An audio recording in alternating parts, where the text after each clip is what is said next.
চক্র এর সাথে অন্য কোন রকম আমরা কোনো কিছু পাইনি। এটা নিজস্ব স্বার্থে এরা বিভিন্ন সময় দেখা হলো জেলে থাকার কারণে বা একসাথে জেলে থাকছে বা একই এলাকার কিছু লোকজন, খারাপ লোকজন যারা ঢাকাতে এসে অবস্থান করতেছে, এলাকায় হয়তো তাদের সম্পর্কে খোঁজ নিলে জানা যাবে তারা একেবারে ওই চুরি ছিনতাইয়ের সাথে সম্পৃক্ততা ছিল।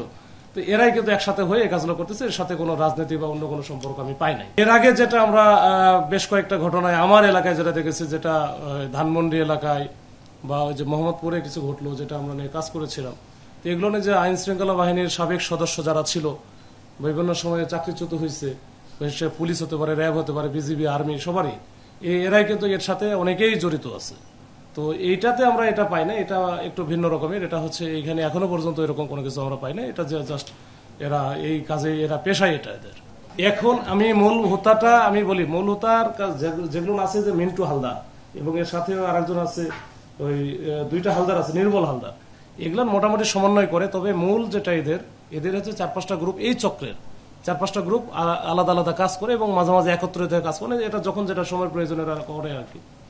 এদের সমন্বয়ক যারা ছিল, যে আছে, তাকে আইডেন্টিফাইড কিন্তু এখনো পর্যন্ত আমরা ধরতে পারি। তবে ওটা আমাদের ইয়েতে আছে, পারবো ইনশাল্লাহ। 4-5টা গ্রুপ সক্রিয় আছে, 4-5টা বলা যাবে না, এরা 4-5টা গ্রুপে ভাগ হয়ে মাঝে মাঝে এক একটা গ্রুপে এরা 7-8 জন থাকে, এক একটা গ্রুপে 7-8 জন থাকে।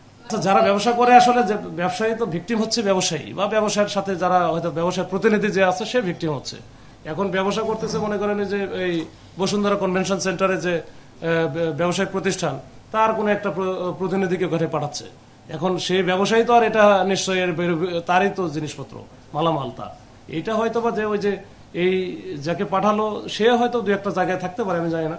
তবে আমরা এখন পর্যন্ত যেটা আমরা পাইছি, যেটা ওই কর্মচারীগুলো এই তথ্যগুলো দিচ্ছে, আর অন্য কোনো কাজ না, কাজ একটা, সেটা হচ্ছে তথ্যগুলো দেওয়া। এরকম র্যাবের কর্মকর্তার সাথে এরকম বিভিন্নভাবে এই যে পোশাকগুলো আমাদের তো আসলে বিভিন্নভাবে সংগ্রহ করার সুযোগ আছে। পোশাক আপনিও বানাইতে পারবেন, এটা হচ্ছে যে আপনার টেলার্স দিয়ে বানাতে পারবেন। এরকম একটা আসলে কিছু কাছাকাছি, হয়তো বা একেবারে আমরা যেটা যেভাবে করতেছি ঠিক সেইভাবে না, কাছাকাছি, মানে আপনি দেখলে তো আসলে বুঝবেন না, বাইরে থেকে আপনার সিভিল লোকজন তো আসলে বুঝবে না।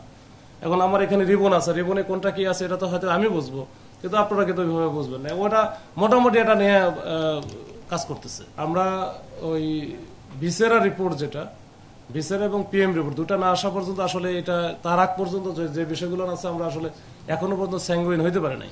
তার কারণ ওইখানে যতগুলো সিসি ক্যামেরা ছিল, মানে তারা ওইখানে আসা থেকে শুরু করে একেবারে 11টা পর্যন্ত, মানে মারা যাওয়ার আগ পর্যন্ত প্রত্যেকটা সিসি ক্যামেরা একেবারে মানে প্রত্যেকটা মিনিটের হিসাব করছি। কিন্তু তারপরেও আমরা ওই যে বাড়ির যে কেয়ারটেকার ছিল, ওই কেয়ারটেকারের সে আসছে, সেই ছিল, এর বাইরে অন্য কাউরে আমরা পাই নাই। এখন খাবারের সাথে কি ধরনের কি দিল, এটা অন্য কোনো বিষয় ছিল কিনা, এটা আসলে একটু সময় লাগবে, আর ভিসারের রিপোর্টটা আমাদের পাইতে হবে, না হলে আমরা মিলাতে পারবো না। তো ওই জন্য এটা এখনো বলার মতো আসে না। আর পিবিআই যেহেতু এটা তদন্ত করতেছে, তো ওনারা বলতে পারবে আর কি।